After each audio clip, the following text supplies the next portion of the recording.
Hey, good morning. I'm Patricia Murphy. It's Thursday. This is Seattle Now. Music festivals are a great way to see a ton of music and discover new artists. For the past 5 years, Black and Loud Fest has celebrated alternative Black artists with a lineup that's got something for everyone. This Saturday, Black and Loud will take over Capitol Hill's Neumos, Barboza, and the Runaway. In a minute, we'll talk to festival organizer and King Youngblood band leader Cameron Lavi-Jones. But first, let's get you caught up.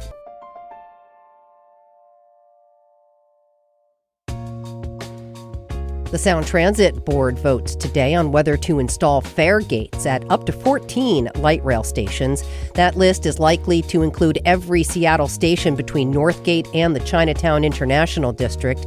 The agency estimates requiring payment before getting on the train could bring in $30 million a year. Right now, Sound Transit says only 63% of riders pay their fares. If the pilot project moves forward, the goal is to have the fare gates installed by 2030. The University of Washington and the Seattle-based company Twin Strand have won a patent infringement lawsuit. They accused another company called Guardant Health of selling DNA sequencing kits that infringed on Twin Strand's patents.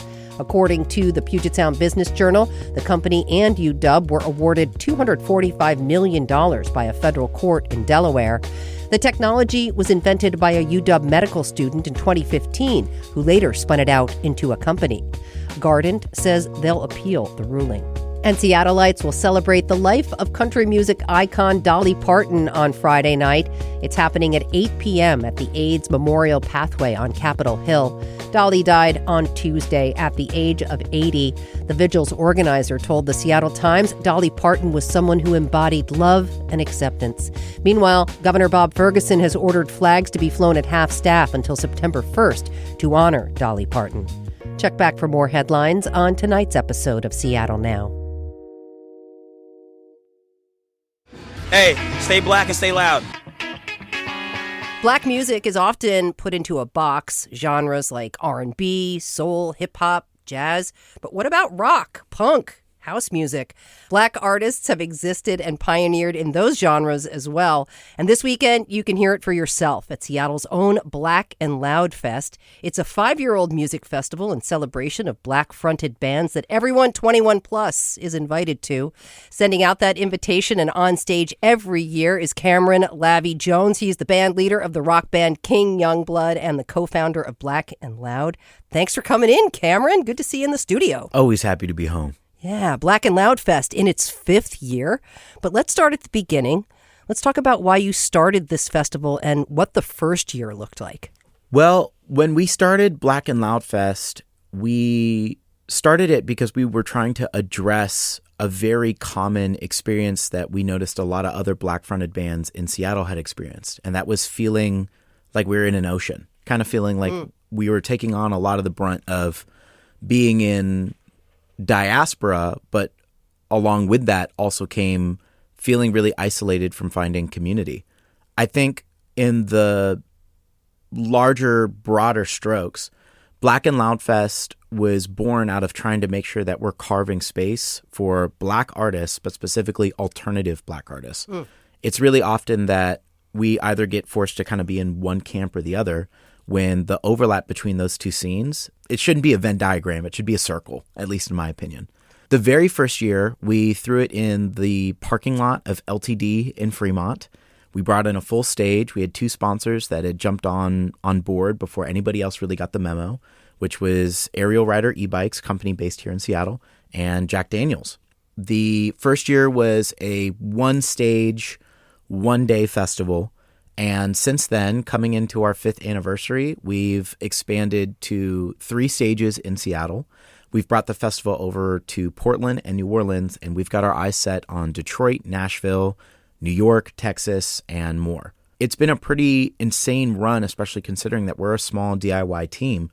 But all of those sleepless nights, and I think even last night I was up till 4 a.m. working for this weekend, all of it has been worth it.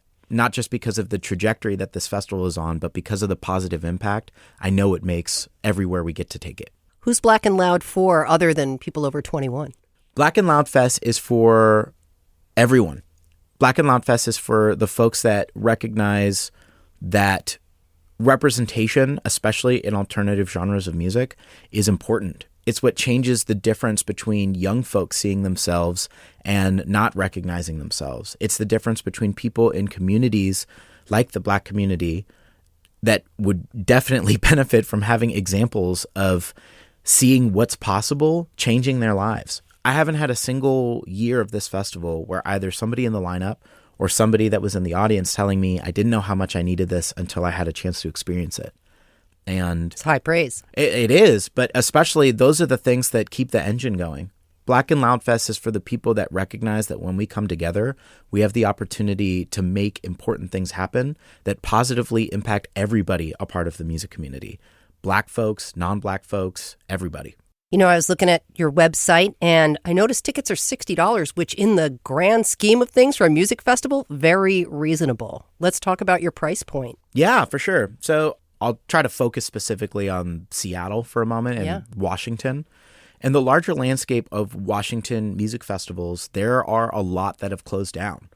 There's a number of different factors that play into that and affect the music economy. But the reality is that type of impact hits both fans and artists at the same time. For us, Black and Loud Fest has always been, first and foremost, trying to make sure that the messages that we're pushing with this festival are as accessible as we can without us, completely just being like, all right, cool, well, I guess we'll eat crackers for the next 2 months. It takes a lot to make this festival happen. And when we're trying to navigate how to price this, I'm trying to think about how do we make sure that, one, we cover our costs, obviously, but two, how do we make sure that we allow as many people to participate in this in order to make it sustainable. And that's also, I think, a part of why we try to remind people that it's like, this isn't just for Black folks, but this is a Black-fronted celebration.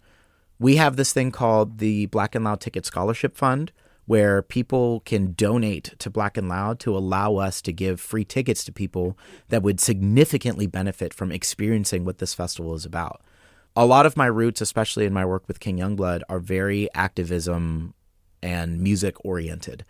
And I'm a really big believer that when people are afforded the chance to experience something and open that up even more, that's worth a lot more than a price tag to me. And my goal is to make sure that I'm making a positive impact in the world. And if finances are a hindrance for somebody, I can't say that I have all the answers in the world to be able to solve it, but if finances are a hindrance for somebody, I want to at least participate in trying to figure out solutions that aren't just subscribing to the usual business of music festival economy or whatever it is. This festival has a purpose, and I'm always going to try to make sure that I center that first, and that means including everybody. All right, well, let's talk about bang for your buck here. What kind of genres of music are people going to hear at Black and Loud? This year is the first year that we've moved from the Crocodile over to the Neumos complex. Yeah. We have Making Movies from Kansas City, Missouri. They are KEXP alums as well as Tiny Desk Concert alums. But this year, I wanted to try to make sure that I included more Afro-Latino programming, especially considering what's going on in our communities relating to ICE and immigration issues and all the things that are in opposition to us gathering for positive reasons. Making Movies is super dope. Think psych rock, cumbia influenced, 3-piece power trio. It's really, really dope. And then our headliner this year is viral alternative singer-songwriter, R&B pop artist, Eniko. They're coming in from New York as well, from Brooklyn. They first had that song, I'm sure people know it, I will be one of the greatest, that is a value, that is a promise. Oh, yeah. Always wanted to be famous, just being real, yeah, just being honest. I remember talking with their manager when we first reached out to book the festival. And one of the things that they had shared with me is that even at their 2.4 million Instagram followers or 5 million TikTok followers, they still are overlooked for Black events because they're an alternative artist, because they're a queer artist. After that is Toxic Tears, young, queer, punk, hardcore.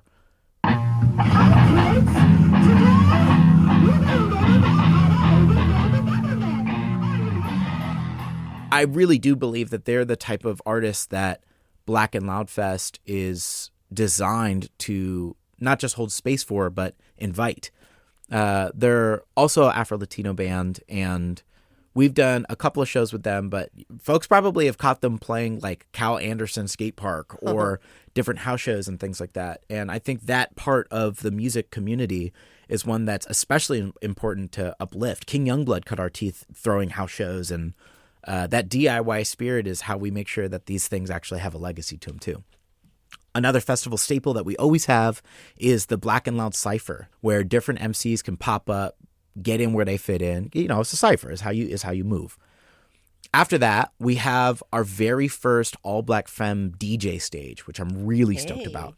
But yeah, the festival is stacked. And the last big tradition that we have done ever since year one is the Black and Loud finale, where the whole lineup joins on the main stage to share on a tune, giving ode. I can't give it away. I wish I could, but you have to go get your tickets at blackandloudfest.com if you want to see it. This is a celebration that every year has such a profound impact, both on the lineup and the folks that get a chance to attend. And I'm really proud that all of these traditions, as well as the intention that went into curating this lineup, will be on full display this Saturday.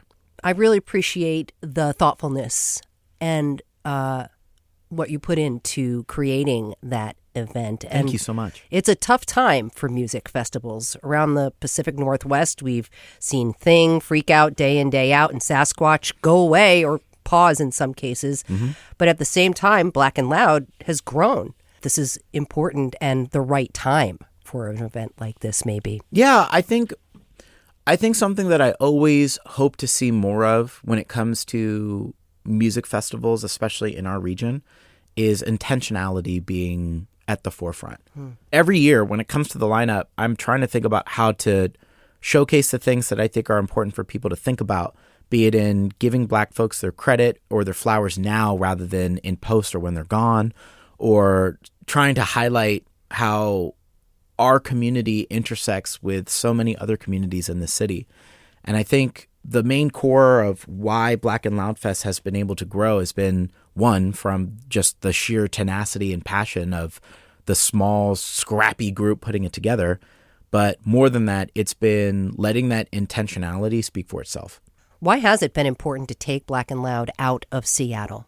Yeah, the reason why it's been important to take Black and Loud further than just Seattle is because in every part of the country, Black communities and Black artists have a different set of environments that they have to navigate. Like, for example, the very first time that we had a chance to do this in New Orleans, the work wasn't showcasing to non-Black people in that area what Black music can really look like. It was showcasing to other Black folks the stereotypes that we don't have to fall into. That education is twofold. Far too often, I think we're pigeonholed into one genre or another, especially namely hip hop, R&B, things like that. And I love those genres. I think they're important. They're represented in Black and Loud Fest. But to think that our music is only within those contexts is denying us the ability to be our authentic selves. It's denying the history of these genres that were started by Black people. And I think there's so much that happens when we give people the keys to live their lives authentically and know that when they come to Black and Loud Fest, they're entering a space where they're allowed to be themselves. How do you know you're successful giving that authentic Black expression, that space for people to do that? I know Black and Loud Fest is successful because every year, without fail, somebody has come up to me and said how this festival changed their viewpoints. Let me know that this festival helped them understand that they weren't alone, that they weren't isolated or as isolated as they thought, that the communities that they're a part of don't omit them from overlapping from other ones. I know Black and Loud Fest is successful because we're accomplishing our mission statement of creating a celebration that everybody is invited to. And I know that being our North Star is something that I'm not just incredibly proud of, but know I'm never going to let go of. That positive impact is what put me on the path to make music with King Youngblood in the first place. I started my band when I was 11 years old, wanting to be the representation that I wish I had. And with King Youngblood and by extension with Black and Loud Fest, I'm being given the opportunity to showcase to other people how powerful that representation really is. Success to me is knowing that wherever I go or however I work, it's giving people the keys and permission to be themselves the same way that I wish I had when I first grew up too. 2026 is a tough time to be yourself. No kidding. Yeah, no kidding. Especially considering, everything that's going on in the political sphere from federal to local government. It's a time right now where I think it's a little too easy for folks to succumb to hopelessness.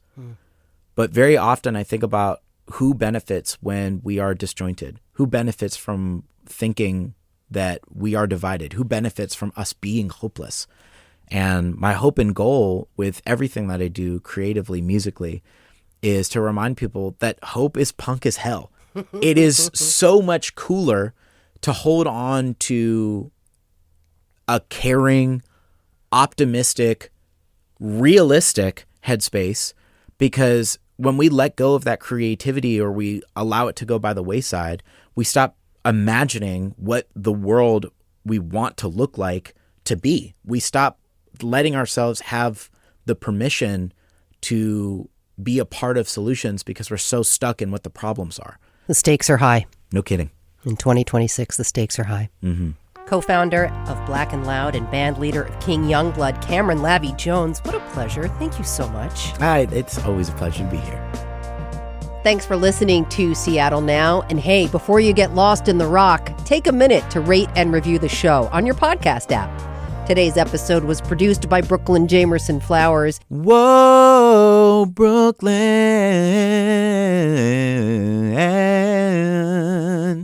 Yeah. It was edited by Caroline Chamberlain Gomez. Our production team also includes Andy Hurst, Vaughn Jones, and Paige Browning. Greg Kramer does our theme music. Seattle Now and KUOW Public Radio are members of the NPR network. I'm Patricia Murphy. Talk to you tonight for Evening Headlines.